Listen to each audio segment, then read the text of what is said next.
우리가 지난주 8절에는 말씀을 조금 보았었습니다. 예수님은 하나님 아버지께서 주신 말씀을 제자들에게 전했다 했습니다. 그런데 예수님이 말씀을 전했다고 할 때에는 글자를 전한 것이냐, 하나님의 뜻과 하나님의 마음을 전한 것인가 하는 것에 관하여 우리가 지난주 잠시 살펴보았습니다. 우리가 요즘 드라마를 보면 간혹 우리나라 드라마에 외국 사람이 등장하는데 그 외국 사람이 정말로 외국 사람일 때도 있고 또는 한국 사람이 외국인 역할을 할 때가 있죠. 뭐 미스터 선샤인 같은 거 할 때에는 한국 사람이 일본 역을 맡아서 했잖아요. 근데 그들이 일본을 유창하게 합니다. 하긴 하는데 정말로 일본을 배워서 일본어 대사를 하는 사람이 있고, 일본어 하나도 모르지만 일본어 한글로 써가지고 그것을 달달달달 외워서 연기할 수도 있습니다. 우리 잘 모르죠. 그런데 생각해 보세요. 일본어로 연기를 하는데 일본어 뜻도 모르고 말도 모르면서 일본어를 외워서 할 수 있습니다. 그러면 그 속에는 대사는 전달되겠지만 세미한 사람의 감정까지도 전하기는 어렵습니다. 우리가 드라마를 보면 이런 사람들이 있어요. 중국어를 배워서 중국인의 역할을 하는 사람이 있어요. 우리가 볼 때 왜 그럴까 하겠지만 중국어를 알아야 그 중국어 속에 담겨져 있는 아주 세미한 감정까지로 표현할 수 있다는 거죠. 그러니까 암기해서 할 때에는 대사는 전할 수 있지만 세미한 감정을 전할 수는 없어요. 그래서 우리가 암기하는 것과 암기하는 것이 아니라 그 대사의 뜻도 알고 하는 연기는 결코 같을 수가 없습니다. 우리가 지난주 보았었죠. 예수님께서 말씀을 전하실 때 마태복음과 누가복음의 차이가 있다는 것을 말씀드린 적이 있어요. 왜냐하면 마태복음을 기록했을 때에 이 마태복음을 읽은 사람은 요즘 말로 한다면 강남권에 있는 지금 부자들이 그 말씀을 많이 읽었어요. 그 당시로 봤을 때에. 누가복음은 요즘으로 말하면 조금 어려운 지역에 있는 사람이 말씀을 읽었어요. 그러니까 예수님에게 일어났던 다 기록할 수 없잖아요. 다 기록할 수 없으니까 일부를 기록한단 말이에요. 기록할 때에 마태복음을 보면 성탄절 우리가 다가오지만 예수님이 탄생하실 때 온 사람이 동방박사들이에요. 그들은 황금과 유황과 물약을 갖고 와요. 있는 사람이에요. 그리고 누가복음을 보면 누구예요? 목자들이 와요. 그러니까 우리는 이게 성탄절 하면 두 개를 다 생각하지만 마태복음과 누가복음을 읽어보면 우리가 생각하고 곰곰이 읽으면 마태복음에서는 좀 부자들에 관한 말씀이 많아요. 반면에 누가복음은 조금 가난하고 부족하고 힘이 없는 사람들에 관한 말씀이 많아요. 예수님이 말씀을 전하신 것 중에서 마태복음에서는 그런 걸 쭉 모아서 기록을 했고 누가복음은 쭉 모아서 기록한 거예요. 그렇기 때문에 우리가 지난주 보았던 것처럼 마태복음에서는 달란트의 비유가 있고 그리고 누가복음에는 문화의 비유가 있다. 뭐 이런 말씀 들었잖아요. 그리고 뭐 예수님이 산상수훈 설교가 하시고 평지 설교가 있어요. 마태복음에서는 산상수훈이죠. 산 위에서 전하신 말씀이기 때문에 산상수훈이에요. 반대로 누가복음에 산상수훈이 없어요. 대신에 평지 설교, 평지. 근데 내용은 비슷한데 좀 다른 게 있어요. 우리가 누가복음 6장 같은 데 말씀 보면 이런 말씀이 나오죠. 마태복음은 심령이 가난한 자는 복이 있나니 천국이 저희 것이며 이렇게 표현해요. 그런데 누가복음에서는 가난한 자는 복이 있나니 천국이 저희 것이며 이렇게 해요. 심령과 가난이 좀 다르게 표현해요. 그러니까 예수님이 말씀을 전하실 때에 그 있는 대상에 따라서 그들이 받아들이기 쉽게 말씀을 전하셨다는 거예요. 그러니까 예수님은 말씀을 전하실 때에 내가 지금 대하는 사람이 누군가 그에게 맞춰서 말씀을 전하신 거예요. 여러분, 사랑이 뭐예요? 사랑은 상대에게 맞춰주는 거잖아요. 나는 매운 음식을 좋아하는데 내가 만나는 대상이 내가 사랑하는 대상인데 매운 걸 못 먹어요. 그러면 어떻게 해요? 내가 음식을 만들 때 매운 것을 빼고 그가 먹을 수 있도록 요리를 해주잖아요. 또 어떤 사람을 만났는데 이 사람은 매운 걸 좋아해. 그럼 매운 걸 더 넣어주잖아요. 이게 사랑이잖아요. 사랑이라고 하는 것이 나는 김치찌개를 이렇게 해, 된장찌개를 이렇게 해. 그러니까 네가 먹고 싶으면 먹고 네 입맛에 맞춰서 먹지 마라. 이렇게 하지 않는단 말이에요. 똑같은 된장찌개를 끓인다 할지라도 내가 만나는 대상을 알면 그에게 맞춰서 간을 해요. 요리를 해요. 이것이 뭐예요? 사랑이란 말이죠. 예수님이 말씀을 전하실 때 그렇게 전하셨어요. 그렇게 전할 수 있었던 이유가 어디 있을까요? 지난주 보았던 것처럼 하나님이 주신 말씀을 전하는데 암기해서 전한 것이 아니라 그 말씀을 주신 하나님의 마음과 뜻을 정확하게 아시고 그 말씀을 만나는 대상에게 맞추어서 예수님이 전하셨다고 볼 수가 있어요. 여러분 봅시다. 6 더하기 7은 13이잖아요. 6 더하기 7은 13이다. 한 번에 계산한 사람이 있어요. 근데 계산 못하는 사람이 있어요. 어린아이가 계산 못하잖아요. 그럼 어떻게 해요? 6 더하기 7을 나누죠. 4 더하기 3으로 나눌 수 있잖아요. 6과 7인데 7은 넷과 셋이 나눠진다. 그렇게 한다면 어떻게 해요? 6과 4를 합쳐서 10이 되고 나머지 3이 있으니까 이걸 넣으면 13이다 알려줘요. 근데 그걸 모르면 어떻게 해요? 사과를 갖다 놓거나 돌을 갖다 놓고 하겠죠. 6개, 7개를 놓고 7개 있는 데서 4개를 쭉 빼서 이거 옮기겠죠. 10개 됐지? 3개지? 해서 알려줄 수 있어요. 무엇을 말해요? 6 더하기 7을 13이라고 외운 사람은 6 더하기 7은 13이야. 왜 그걸 몰라 외우면 되지 하겠지만 6 더하기 7은 13에 대하여 원리를 정확하게 아는 사람은 누군가를 만났을 때에 그로 하여금 알아들을 수 있는 설명을 한다는 거죠. 우리가 왜 10으로 끝나요? 여러분 아신 것처럼 사람의 손가락이 10개이기 때문이죠. 사람의 손가락이 10개니까 1, 2, 3, 4, 5, 10 한 다음에 하나 또 10로 가는 거예요. 만약에 사람의 손가락이 5개였다면 5지법이 됐을 거고 12개면 12지법이 됐겠죠. 그런데 어떻게 돼요? 사람의 손가락이 10개니까 여기에 맞추는 거죠. 6 더하기 7 할 때 열을 채우기 위해서 7을 4 더하기 3에서 묶는단 말이에요. 그러면 이해하기 쉬우니까. 여러분 아는 사람이 있어요. 암기하는 사람이 있어요. 예수님은 어떤 분이셨어요?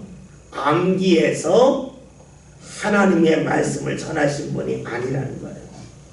하나님의 뜻을 온전히 알아서 만나는 사람에게 맞추어서 말씀을 전하셨어요. 이것을 이렇게 볼 수가 있죠. 예수님은 하나님 주신 것을 지키면서 방법을 바꿀 수 있었다는 것이에요. 이것은 다른 말로 하면 중심은 지키지만 겉모습 방법은 포기하셨다고 봐도 돼요. 그렇잖아요. 나는 이 길로만 가 이게 아니잖아요. 여러분이 여기서 속내역을 간다고 가정해 보세요. 낯선 사람에게는 어떻게 알려주면 돼요? 큰 길만 알려주면 돼요. 근데 이 동네에 사신 분에게는 이 길이 꽉 밀릴 때는 저기 돌아가서 중동역하고 송내역 사이에 있는 2차선 서방도로 가면 돼 하고 설명해 줄 수가 있어요. 그런데 낯선 사람에게는 그걸 설명해 줄 수가 없어요. 만나는 대상이 이 동네 오래 산 사람이냐, 이 동네가 낯선에 따라서 설명하는 방법이 달라질 수 있어요. 설명하는 건 똑같은데 설명하는 방법은 다를 수 있어요. 다시 말하면 하나님의 뜻을 붙잡고 있지만 표현하는 방법을 달리할 수 있어요. 우리가 이쯤 되면 여기서 이해할 수 있는 말씀이 바로 고린도전서 9장에 나오는 바울의 고백이에요. 한번 성경 찾아볼게요. 고린도전서 9장 19절부터 23절, 신약성경 274면입니다.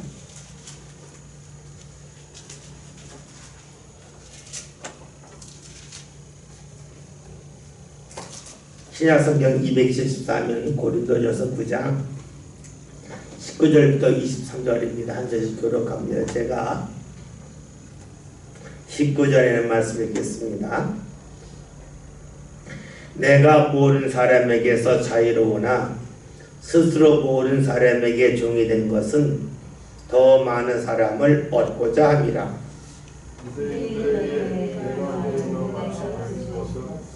유대인들을 얻고자 하며 율법 아래 있는 자들에게는 내가 율법 아래 있지 아니하나 율법 아래 있는 자 같이 된 것은 율법 아래 있는 자를 얻고자 하며 율법 없는 자에게는 내가 하나님께는 율법 없는 자가 아니요 도리어 그리스도의 율법 아래에 있는 자이나 율법 없는 자와 같이 된 것은 율법 없는 자들을 얻고자 함이라. 약한 자들에게 내가 약한 자와 같이 된 것은 약한 자들을 얻고자 하며 내가 여러 사람에게 여러 모습이 된 것은 아무쪼록 겉사람이라도 구원하고자 하며 다 같이 내가 복음을 위하여 모든 것을 행함은 복음에 참여하고자 함이라. 아멘. 유명한 바울의 고백이잖아요. 내가 유대인을 만나면 유대인에게 맞춰줬다는 거예요. 율법 없는 자를 만나면 그게 맞춰줬다는 거예요. 왜 맞출 수 있냐? 그렇게 맞춰도 괜찮다는 거예요.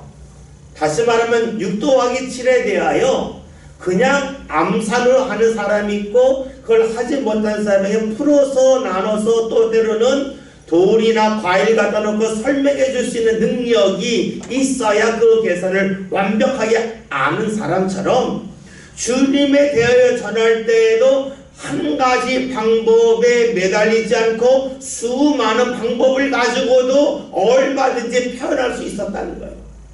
마치 예수님께서 말씀을 전하실 때에 부자 동네 가셨을 때에는 달란트의 비유에 관해 말씀하시고 좀 가난한 자 지역에 갔을 때에는 문화의 비유에 관해 말씀하시면서 그들이 알아들을 수 있도록 충분히 설명하셨다는 거죠. 그런데 이런 말씀은 예수님의 생각 속에서 온 것이 아니라 하나님이 주신 것인데 표현할 때에는 여러 가지 방법으로 하셨다는 거예요. 이것은 암기한 것이 아니라 하나님의 뜻을 마음을 온전히 알았기 때문이죠. 마치 여러분들이 어렸을 때 경험한 이야기를 할 때에 그 경험한 이야기를 여러분과 같은 또래의 사람들에게 설명할 때와 여러분의 자녀들에게 이야기할 때에는 내용은 같지만 표현 방식과 어투는 또 사용하는 단어는 얼마든지 달라질 수 있잖아요. 왜요? 내 거니까. 내 것이 완벽하게 되었으니까 그렇게 할 수 있는 거예요. 예수님이 하나님의 말씀을 전하실 때에도 하나님의 말씀이 온전히 예수님의 말씀이 되었기 때문에 하나님의 것을 온전히 이해하고 파악하셨기 때문에 어떤 사람을 만나든지 간에 말씀을 전할 수 있었다는 것입니다. 우리는 지금까지 예수님이 하나님의 말씀을 전하실 때에 암기한 것이 아니라 그 말씀을 주신 하나님의 마음과 뜻을 온전히 알아서 만나는 대상에게 맞추어서 말씀을 전하셨음을 보았습니다. 이것을 이렇게 볼 수가 있죠. 하나님의 말씀을 지키면서 예수님이 좋아하는 방법을 버리셨다고 볼 수 있어요. 다시 말하면 지키면서 버렸다는 거예요. 우리가 지키면서 버린다는 말은 사실 글자로 보면 틀려요. 어떻게 지키면서 버려? 할 수 있어요.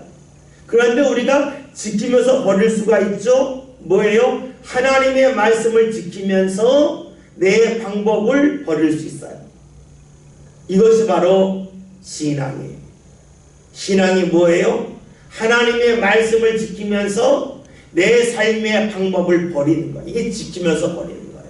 그러니까 바울이 우리가 고린도 9장의 말씀을 봤지만 9장의 말씀 앞부분과 또 10장의 뒷부분에 가면 나오는 거 있잖아요. 우상에게 드려진 재물에 대하여 이야기하면서 먹을 거냐 말을 거냐. 자기는 먹을 수 있다는 거죠. 그러나 그것을 보면서 혹여나 시험에 들 사람이 있다면 나는 먹지 않겠다는 거예요. 그러니까 먹을 수도 있고 안 먹을 수 있다는 거예요. 그러니까 거기에 대하여 바울은 연연하지 않은 거예요. 먹는데 매달리지 않았어요. 그건 음식이다. 그러나 내가 좋아하는 음식이지만 내 주위에 있는 사람이 거북하다면 그 음식 안 먹겠고 내 주위에 있는 사람이 거북하지 않다면 그 음식을 먹을 수 있다는 것이에요. 이것이 뭐예요? 지키면서 버리는 거예요. 여러분 그렇잖아요. 우리가 음식을 먹을 때에 내가 돈 주고 사 먹는 음식과 그 다음에 우리가 돈 주고 사 먹는 게 아니라 집에서 준비한 음식 먹을 때 다르죠. 돈 주고 사 먹는 음식은 내 돈 주고 먹으니까 뭐 뷔페집에 가서 맛있는 거 먹다가 떨어지면 이거 또 갖다 주세요 할 수 있어요. 그러면 요리해서 가져오면 돼요. 근데 집에서는 어떻게 해요? 이게 먹는 거 봐서 이거 내가 이거 많이 먹으면 가족들은 못 먹겠구나. 못 먹으면 또 해야 되는데 그러면 밥 먹을 때 분위기 깨지겠다. 내가 조금만 먹고 다른 거 먹어야지. 집에서 이렇게 먹잖아요. 식당에 가가지고 더 줘요. 내가 돈 내면 되는 거니까. 더 요구하면 되는 거니까. 그래요? 그게 뭐예요? 집에서 먹는 것과 식당에서 먹는 것 차이예요. 우리 교회에서 식사하는 것과 식당에서 식사하는 건 다르죠. 식당에서는 뭐예요? 돈 더 주거나 내가 돈을 지불했으니까 더 달라고 정당하게 요구할 수 있어요. 근데 교회는 그게 아니죠. 교회는 성도들의 헌신을 통하여 이루어졌기 때문에 먹을 때 어떻게 해요? 필요에 따라 먹죠. 그래서 우리가 교회에서 이렇게 뷔페로 먹을 때 어떻게 해요? 처음에 이거 조금 먹고 나서 한 바퀴 돌고 나서 교인들이 내가 좋아하는 데가 잘 안 먹으면 또 먹을 수 있고 그렇죠? 그런데 처음부터 많이 가져오면 문제가 되죠. 이게 뭐예요? 내가 좋아하는 게 있어요. 그러나 먹는 방법은 달리할 수 있어요. 이 신앙이 이거죠. 지키면서 버릴 수 있는 거예요. 우리가 이쯤 되면 알 수 있죠. 지킨다고 하는 것은 하나님의 말씀을 지키는 것이고 버린다고 하는 건 내 방법을 버리는 거예요. 다르게 표현한다면 지킨다고 하는 것은 내가 하나님의 말씀을 중심에서 지킨다는 것이 되겠고 버린다고 하는 나의 표현 방법을 버리는 거예요. 이쯤 되면 예수님이 하신 일을 알 수도 있지만 하나님이 주신 말씀을 정확하게 이해할 수 있어요. 하나님이 사람의 중심을 보고 외모를 보지 않는다. 중심을 보신다는 건 뭐예요? 지킴을 보신다. 그러나 외모를 보지 않으신다. 표현하는 방법에 대해서 주님께서 그다지 우리에게 뭐라고 하지 않으신다는 거예요. 왜냐? 내가 만나는 대상에 따라서 표현 방법은 달라지기 때문에 그렇죠. 그러니까 구약에서 하나님이 사람의 중심을 보시고 외모를 보지 않는다는 말씀은 어떤 방법, 눈에 보이는 것에 매달리지 말라는 거예요. 그런데 이것이 신약에 오게 되면 주의 말씀은 지키지만 내 방법을 버리는 것 이것이 될 거고 이것이 바울에게서는 만나는 대상에 맞춰주는 것이 되겠고 이것을 다른 말로 하면 만나는 대상을 사랑하기 때문에 방법은 포기할 수 있다 하는 것으로 볼 수가 있습니다. 오늘 말씀 8절에 있는 말씀을 보면 예수님이 제자를 그렇게 대하셨을 때에 제자들이 어떻게 반응하는가 보았더니 그들은 이것을 받고 내가 아버지께로부터 나온 줄을 참으로 아오며 아버지께로 나를 보내신 줄로 믿었사옵나이다. 예수님이 하나님의 뜻을 정확하게 이해하고 제자들에게 알아들을 수 있도록 표현 방법을 바꾸면서 계속해서 말씀을 전했더니 제자들이 어떻게 돼요? 말씀을 받아들였다. 그리고 믿었다. 알았다. 믿었다가 되겠죠. 그래요. 말씀을 암기하는 것이 아니라 말씀을 충분히 알아서 대상에게 맞게 전할 때 일어나는 일이에요. 말씀을 받아들이고 알게 되고 믿게 된다는 것을 예수님이 우리에게 말씀해 주고 있습니다. 그렇게 우리가 성경을 읽을 때에도 역시 이것을 똑같이 적용할 수가 있습니다. 성경을 읽잖아요. 읽는데 암기처럼 읽을 수도 있고, 우리가 어떤 언어를 이해하고 나서 대사를 읽고 암기할 수도 있어요. 달리 말하면 하나님의 말씀을 읽을 때 그냥 읽고 외울 수도 있고, 하나님을 알고 읽을 수도 있어요. 이 차이는 상당히 커요. 연기할 때에 그냥 한글로 대사를 써가지고 외국어를 써서 외울 수도 있지만, 그 외국어를 배우고 있을 때에 세미한 감정을 표현할 수 있다고 그랬죠. 다르다고 그랬죠. 여러분, 우리가 하나님을 안다고 하는 것을 다른 말로 하면 하나님을 경험했다라고 볼 수가 있어요. 우리가 말씀을 읽을 때에 이제 말씀을 글자로 읽는 사람과 하나님을 경험하고 그래서 하나님을 알고 말씀을 읽는 것은 같을 수가 없다는 거예요. 우리가 말씀을 정확하게 읽는다고 하는 것은 글자를 읽는 것을 말하는 게 아니에요. 그 말씀을 주신 하나님의 뜻을 아는 거예요. 여러분, 그렇다면 우리가 이렇게 이해할 수가 있어요. 우리가 하나님을 경험하지 못하고 말씀을 읽으면, 영어로 말하면 외국어를 한글로 써서 달달달달 외운 것과 크게 차이나지 않는다고도 볼 수가 있어요. 이때라는 일이 뭡니까? 자신도 모르는 것을 말한다는 거예요. 우리가 전통적으로 예배 시간에 또 집회 시간에 들었던 수많은 말씀들이 있는데, 의외로 자신도 모르는 그런 말씀이 너무 많아요. 제가 최근에 이제 나름대로 깨달은 말씀 하나가 이거예요. 우리가 그러죠. 하나님은 지정이 하나님이라. 하나님을 인격적으로 만나라 그래요. 여러분, 그 뜻이 무엇인지 아세요?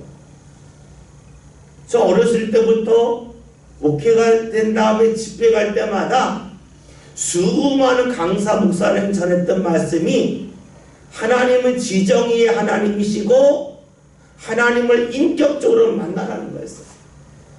인격적으로 만나는 게 도대체 뭘까? 이게 어렵잖아요. 그래서 사실 사람들이 아멘하고 하지만 인격적으로 만나는 게 뭐요라고 말하면 잘 몰라요. 저도 잘 모르겠더라고요. 근데 최근에 제가 나름대로 생각한 이거였어요. 하나님을 인격적으로 만난다는 것은 하나님을 신이라 여기면 사람이 만날 수 없잖아요. 근데 하나님이 신이지만 나와 만난다고 하는 것은 마치 내가 사람과 사람을 만나듯이 하나님을 그렇게 만난다는 표현이 하나님을 인격적으로 만난다는 뜻이 아니겠는가 하는 해석을 했어요. 물론 이 해석이 맞는지 틀린지 모르겠어요. 제가 볼 때 그렇게 하나님이라면 인격적으로 만나는 게 맞다. 그렇죠? 왜냐하면 사람과 하나님을 만날 수가 없잖아요. 사람이 어떻게 신을 만나요? 근데 신을 만나는 것은 가능하단 말이에요. 어떻게 가능하냐? 마치 내가 사람을 만나듯이 하나님 나를 만나주시기 때문에 가능하다는 거죠. 그래서 하나님을 신격적으로 만나는 게 아니라 하나님을 사람을 만나듯이 만난다는 표현이 인격적으로 만난다. 내가 누군가에게 말을 하면 그가 듣고 내가 무언가 행하면 그가 보고 알듯이 하나님 우리가 행하는 것을 보고 계시고 알고 계시고 우리를 받으신다는 표현이 하나님을 인격적으로 만난 뜻이 아니겠는가? 나름대로 그렇게 해석을 했어요. 그런데 하루 물어보면요 답하는 분이 별로 없어요. 정말로 궁금하거든요. 왜냐하면 인격적으로 만나라는 말씀을 무수히 많이 들었는데 인격적으로 만난다는 것이 뭔지를 구체적으로 설명해 준 기억이 없어요. 근데 많은 사람은 다 안다 그래요. 뭐예요? 정말로 알 수는 있지만 모르면서 아는 척할 때가 많다는 거예요. 왜 모르면서 아는 척할까요? 오늘 말씀대로 한다면 하나님을 경험하지 못하고 하나님을 우리가 이해하려고 하기 때문에 그래요. 성경을 읽을 때에 하나님을 경험하지 않고 읽는 거예요. 그러면 어떻게 돼요? 성경 말씀을 읽으면서 여기와 여기가 맞지 않고 여기와 여기가 틀리고 이렇게 되죠. 아까 예수님의 산상수훈과 누가복음에는 예수님 평지설교하는 말씀을 드렸죠. 심령이 가난한 자는 복이 있나니 가난한 자는 복이 있나니 다르단 말이에요. 왜 다르겠는가? 성경이 잘못됐기 때문일까라고도 누가 말할 수가 있겠지만 주님을 경험한 사람, 주님은 사람이 맞게끔 대응하셔. 이 사람에게는 이렇게 말씀하시고 이 사람에게 이렇게 말씀하셔. 말씀의 핵심은 같은데 그 사람이 이해하는 정도가 다르기 때문에 그 사람에게 맞추셔. 이것이 사랑이야? 라고 말할 수가 있겠죠. 똑같이 표현하고 네가 알아서 따라오면 사랑이 아니잖아요. 우리 흔히 사랑은 눈높이를 맞추는 거라 그러잖아요. 눈높이를 맞춘다고 하는 것은 육체의 눈높이를 맞춘다는 게 아니라 그 사람이 이해할 수 있도록 말하고 행동하고 관계 맺는 것이 눈높이를 맞추는 거잖아요. 그러니까 주님이 사랑이라고 하는 것을 말씀이 다른 것을 가지고 볼 수 있어요. 그런데 주님을 경험하지 못하면 말씀이 다르니까 틀렸다라고 나갈 것이고 주님을 경험하면 왜 그렇게 하셨을까? 이해시키려고 충분히 우리가 이해할 수가 있겠죠. 청년들하고 이야기를 나누는데 이런 이야기를 해요. 청년들이 20살, 21살 때 저도 그랬었는데 그때 이제 좀 심각한 이야기 한다고 주고받는 이야기가 있죠. 그게 안락사가 오를까 그럴까 이런 이야기 하잖아요. 그렇죠? 그런 얘기를 할 수가 있어요. 그런데 청년들이 모여서 그런 이야기 할 때에 빠지기 쉬운 함정이 뭐냐면요. 자기 생각만 이야기해요.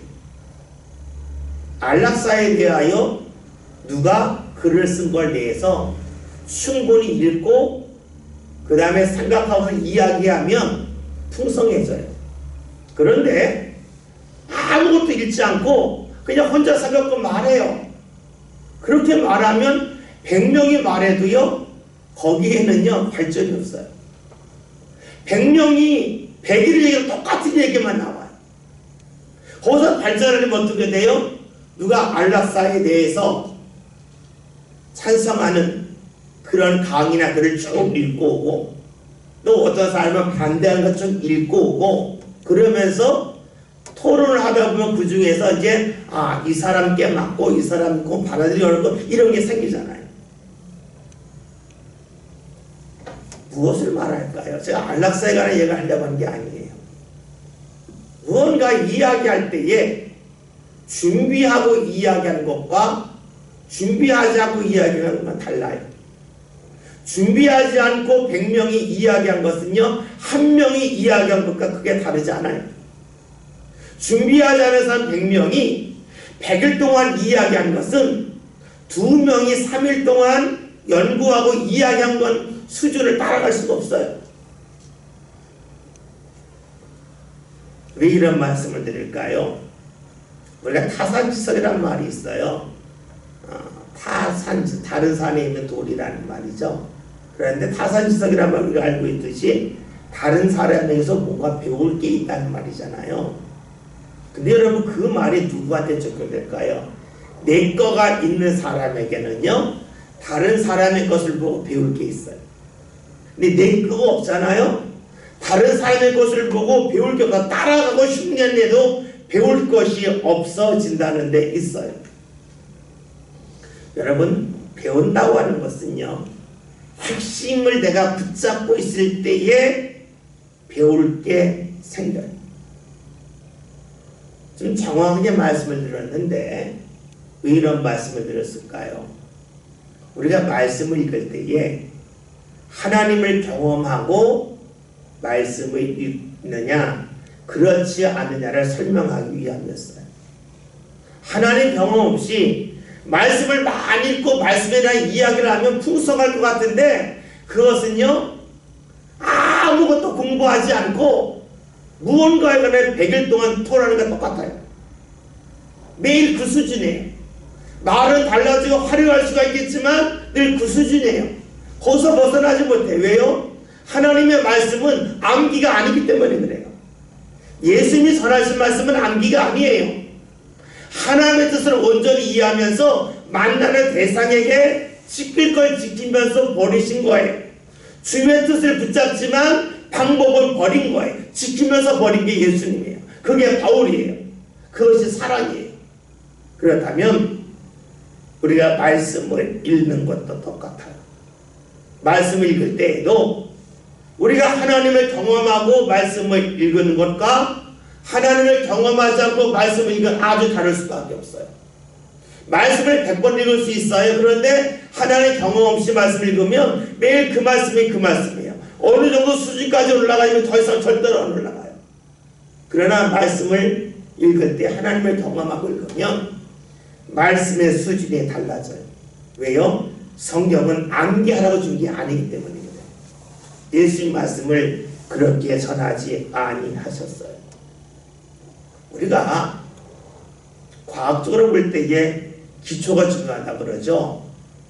과학의 기초가 왜 중요하냐라고 물으면은요, 대부분 설명을 못해요. 들은 걸 얘기했기 때문에 그래요. 근데 기초가 뭔지 알게 되면은요, 기초가 중요함을 알아요. 왜요? 기초가 중요하면은요, 기초 몇 개를 조합을 해서 할 수 있어요. 아까 말씀드렸잖아요. 6 더하기 7을 할 때에 6 더하기 4 더하기 3에서 할 수 있고요.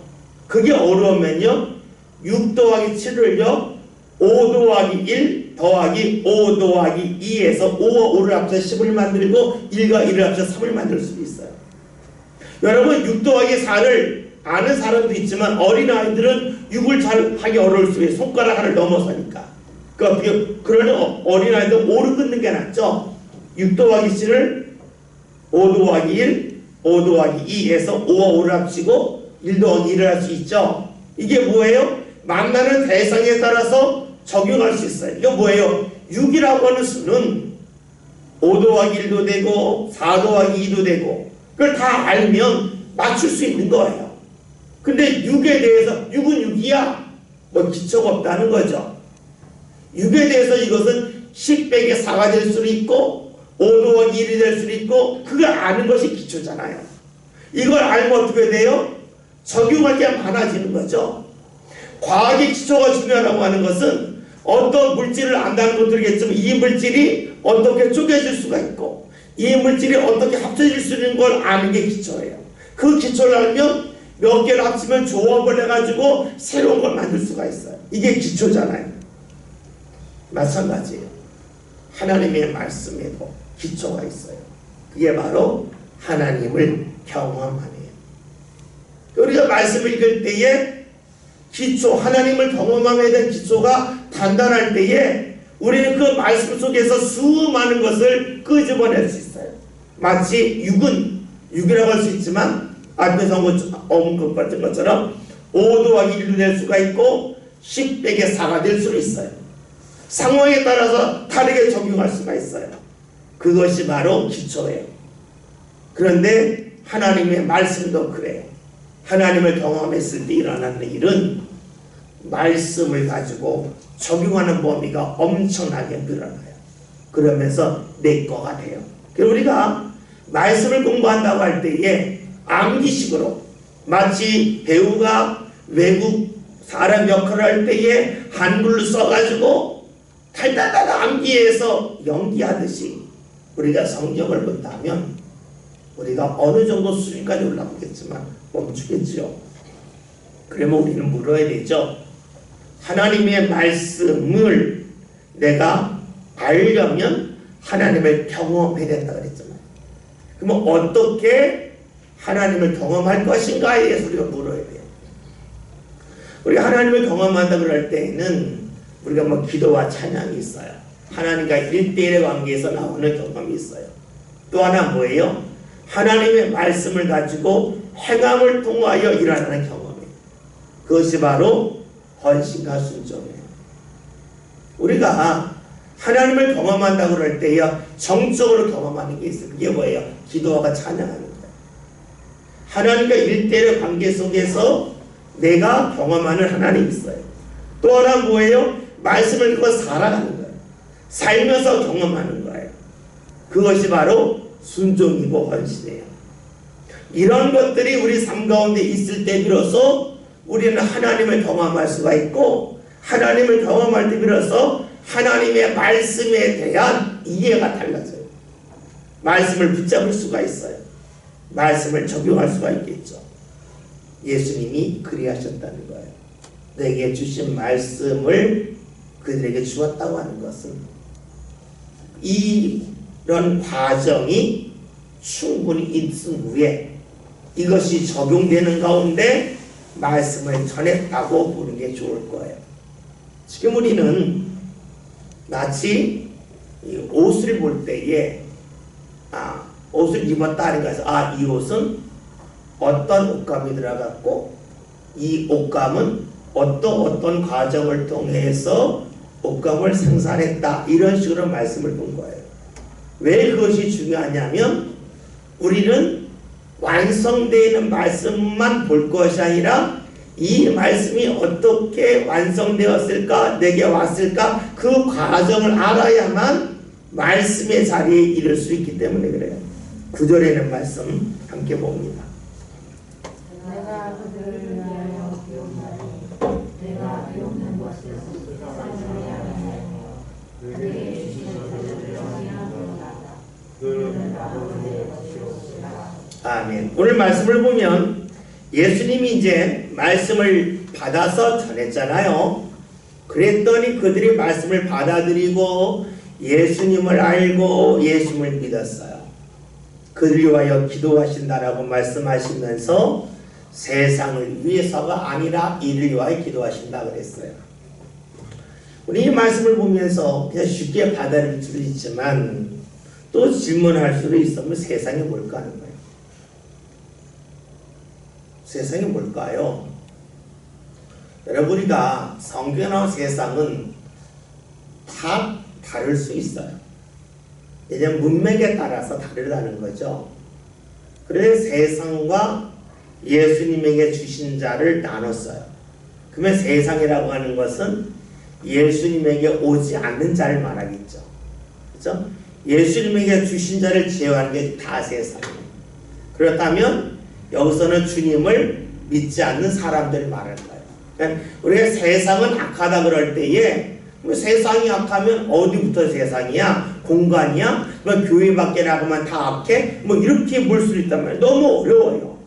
우리가 말씀을 읽을 때에 그냥 기도할 때도 그렇죠. 하나님, 세상의 것은 악해요. 세상의 것이 악하다면 내가 사용하는 휴대전화는 세상 것일까 아닐까? 이렇게 질문할 수 있잖아요. 우리는 그런 질문 안 하지만 어린아이는 그렇게 질문할 수 있어요. 그때 정말로 당혹스러운 거예요. 세상, 엄마, 이 옷은 세상 것이에요? 아니에요? 뭐라고 답할 거예요? 정말 어렵죠? 우리 세상 것은 악하다고 그러는데 뭐가 세상이에요? 라고 묻으면 알면 나중에 알아. 이게 되게 이상하단 말이에요. 왜요? 나도 모르는 말을 자꾸 하기 때문에 그래요. 그런데 세상이 악하다 그럴 때에는 편리에 따라 다르겠지만 오늘 말씀대로 하면 예수님에게 주신 자의 반대, 믿지 않는 사람을 말해요. 그러면 예수님은 지금 기도하시는데 믿는 자를 위하여 기도하시겠다고 말씀하세요. 우리 이 말씀 읽으면서 기분이 좋아요. 주님은 믿는 자를 기도하신다. 그런데요, 또 말씀을 볼 때 꼭 꼬투리 잡는 사람이 있어요. 꼬투리 잡는 사람이 옳진 않지만 꼬투리 잡는 사람 때문에 넘어지는 이들이 상당히 많아요. 사실 요즘에는 신천지가 활개친지 모르겠지만 왜 사람들이 신천지에 넘어질까요? 제가 아까 했던 그런 질문에 답을 하지 못하기 때문에요. 세상은 악하다. 세상 것은 옳지 않다. 어디부터 세상 거냐? 나는 설명을 못하는데 그들의 지금 맞아 따라갈 수밖에 없잖아요. 나는 모르는데 그들은 아니까 따라간단 말이에요. 마찬가지로 우리가 주의 말씀을 대할 때에 누군가 하는 질문이 있어요. 그 질문에 대해 답을 하지 못하면 우리는 넘어질 가능성이 높아져요. 다시 봅시다. 주님이 주신 자를 기도한다고 그랬어. 그러면 사람이 물을 거예요. 그러면 주님은 믿는 사람을 그 기도하고 안 믿는 사람을 그 기도하지 않으면 그게 사랑이야? 라고 물을 수 있어요. 그렇죠? 우리는 그런 질문 안 해요. 나는 받기 때문에 질문 안 해요. 여러분 그렇잖아요. 누가 여러분에게 빵을 줬어요. 빵을 받을 때 내가 받았다 기쁘지 나는 받았는데 누구는 안 받았다 이렇게 생각하는 사람 거의 없잖아요. 마찬가지로 우리가 말씀을 읽을 때에도 나는 이 속에 속하는 게 괜찮아 라고 당연하게 읽겠지만 그 속에 속하지 않은 사람은 이게 뭐야 라고 나올 수 있단 말이에요.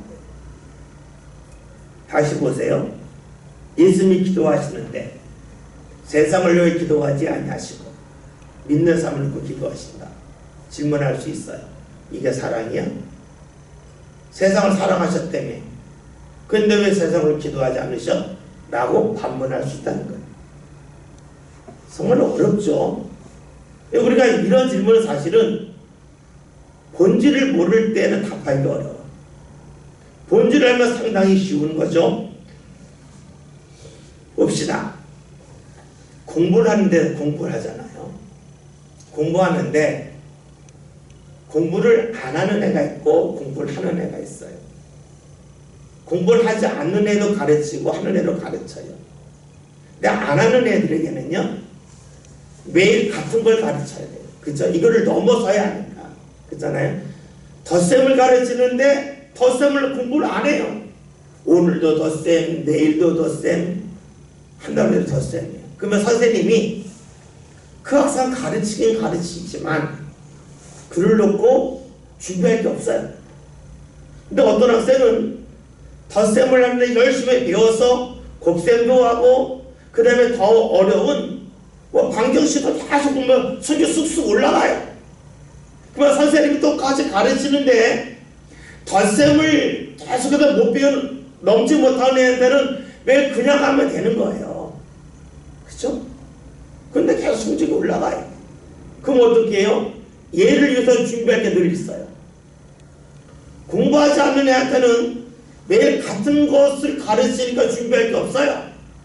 성적이 계속 올라가요. 그럼 어떻게 해요? 계속해서 준비해야 돼요. 그렇잖아요. 초등학교 선생님들은 굳이 준비할 게 많지가 않아요. 지식적으로 준비할 게 많지가 않아요. 그런데 대학 교수들은 계속 공부를 해야 돼요. 왜요? 학생들이 연구하고 대학원생들이 연구하니까 본인이 연구하지 않으면 밀려요. 계속 준비를 해요. 우리 여기서 신앙도 그렇다고 볼 수 있어요. 기도하는데 덧셈을 못하는 사람을 놓고 기도할 것은 매일 그 기도예요. 새롭게 기도할 게 없어요. 그런데 덧셈을 넘어서서 곱셈, 방정식 쭉쭉쭉 올라가요. 미분적분만 올라가요. 그럼 어떻게 해야 돼요? 준비할 게 많아지죠. 그것을 기도로 보면 쉬어요. 그러니까 주님께서 내가 기도하는데 세상 나를 믿지 않는 사람도 할 기도는 늘 같아. 내 믿는 너희들 믿음의 수준에 올라가. 그러니까 내가 너희를 위해 기도할 것은 많아질 수밖에 없어. 준비할 게 많아져 라고 보면 이 말씀을 이해할 수가 있어요. 우리가 이 말씀을 읽으면서 예수님이 세상을 사랑하신다며 왜 세상을 기도하지 않아? 라고 물을 때에 할 수 있는 답이에요. 우리가 신앙생활도 역시 마찬가지죠. 주의 말씀을 따르면서 은혜를 쌓는 사람을 위해서는 계속해서 새로운 은혜를 줘야 돼요. 근데 은혜를 받지 않고 해서 흘려보내는 사람이 있어요. 그 은혜에 기초가 없어요. 계속 그 자리에서 받을 은혜밖에 없기 때문에 늘 불수지네요. 그러니까 기도도 역시 그렇고 주님이 베푸신 은혜도 그렇고 그렇게 이해하는 것이 좋을 것입니다. 그런데 오늘 말씀을 보면 9절에서는 말씀하시죠. 내가 그를 위하여 비옵나니 내가 비옵는 것은 세상을 위함이 아니요 내게 주신 자를 위함이니이다. 여기까지 봤어요. 그 다음에 그들은 아버지의 것이로소이다. 내게 주셨는데 그것은 하나님의 것이라는 거예요. 이것을 잊지 않으셨습니다. 여러분, 이 말씀은 무엇일까요?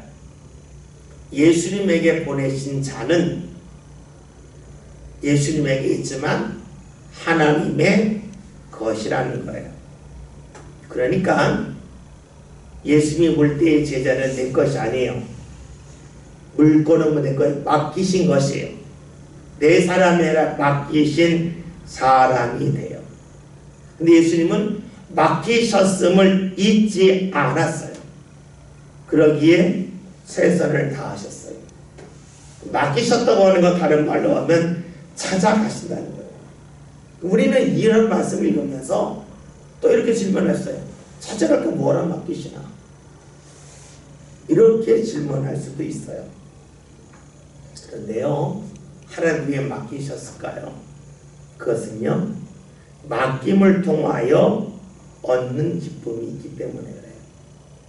하나님 우리에게 물질을 주셨어요. 맡기신 거죠. 우리가 물질을 사용하게 하셔요. 물질을 사용하면 기쁨이 있잖아요. 그렇죠? 먹고 싶은 것도 먹고, 입고 싶은 것도 입고, 가고 싶은 것도 가고, 그 기쁨이 있어요. 그렇다면 하나님이 내게 주신 자녀도 내게 맡기신 거지만, 맡기신 대상이지만 그를 통하여 얻는 기쁨이 있어요. 즐거움이 있어요. 더 확대해볼까요? 하나님이 나에게 허락하신 자리가 있어요. 왜 그 자리를 허락하시고 맡기셨을까요? 그 자리에서 얻을 수 있는 기쁨이 있기 때문에 그래요. 그 문제는 우리가 그것을 발견하느냐 있어요. 맡기셨다는 걸 다 찾아가신다는 거예요. 맡기신 이유는 우리를 고통 속에 거하게 하기 위함이 아니요, 그 속에서 하나님 주신 기쁨을 발견하게 하기 위함입니다. 우리 맡기심에 대해서 돈을 맡기실 수도 있고 자녀를 맡기실 수도 있어요. 반대로 또 어려움을 맡기실 수도 있어요. 내 삶 가운데 어려움을 맡기셨다는 말 다르면 허락하셨다가 되죠. 왜 허락하셨을까? 거둬가시기 얻어가셨을까 하는 거예요. 그 속에 기쁨이 있다는 거예요. 이것을 발견하고 이것을 믿는 게 신앙이에요. 신앙은요, 주님이 맡기셨음을 믿는 거예요. 주님이 허락하셨음을 믿는 거예요. 예수님은 그걸 믿었어요. 오늘 우리의 삶 가운데 맡기시고 허락하시는 것 중에는 우리가 기뻐하고 즐거워하는 것도 있지만 때로는 내가 원치 않은 것도 있어요. 그러나 주님이 왜 그걸 허락하셨을까? 그 속에 있는 기쁨을 발견하길 원하시기 때문에 그래요. 그것이 바로 다윗의 고백이죠. 내가 사망의 음침한 길로 다닐지라도 해를 두려워하지 않고 주께서 나와 함께 하십니다. 어려움을 허락하셨지만 그 속에서 하나님이 함께 하심을 발견하는 그런 삶을 살았어요. 오늘 우리는 예수님이 내게 주신 자는 다 하나님의 것이다. 내게 있는 건 하나님이 맡기신 거다. 다 거둬가실 거다. 그러나 맡기신 이유는 내 삶 가운데 그 맡기심을 통하여 기쁨을 경험하게 하기 위함이다. 그런데 맡기신 것 중에는 우리가 볼 때 즐거워하고 좋아하는 것도 있지만 힘든 일, 어려운 일도 하나님이 허락하신다. 왜냐? 우리 모르지만 그 속에 하나님의 기쁨을 우리와 하여금 보게끔 하기 위함이죠. 가령 이렇게 이야기할 수도 있어요. 아이, 배교 신동을 오랫동안 하게 하셔요. 짧게 하시지. 근데 여러분 마라톤 생각해보면 알잖아요. 마라톤에 1등 하는 것은 한순간이지만 그 1등 하기까지 41.19km 뛰어야 되잖아요. 그렇죠? 우리 신앙이 어려운 거에 뛰는 거예요. 그러나 왜 그걸 하게 하실까? 마라톤 우승자에게 그 기쁨을 맛보게 하시는 그런 것을 우리도 하여금 경험하게 하기 위함이죠. 그러니까 우리가 어려울 때에 꼭 기억해야 될 하나님이 허락하셨다는 거예요. 허락하셨다고 하는 것은 무언가 기쁨이 있고 무언가 하나님 얻게 하실 것이라는 거죠. 이것을 믿는 것이 진짜 믿음이에요. 내게 좋은 것이 있다. 그래 하나님 감사합니다. 이것도 믿지만 하나님 내게 맡기셨다. 허락하셨다. 이걸 믿는 거예요. 예수님이 제자들을 저에게 주셨는데 다 하나님의 것입니다. 그 제자들은 예수님에게 와서 박수도 하지만 나중에 고개를 도망갈 사람들이에요. 그러나 하나님이 맡기신 거예요. 그를 통한 기쁨을 경험하라는 거예요. 오늘 저와 여러분도 삶 가운데 모든 일들을 주님께서 맡기셨다고 허락하셨다는 것을 꼭 믿고 함께 살아가면서 삶의 어려운 자리에서도 주님 허락하신 은혜와 기쁨이 무엇일까 여기에 초점을 맞추며 나가는 복된 삶 함께 살아가시길 바라겠습니다. 기도합니다.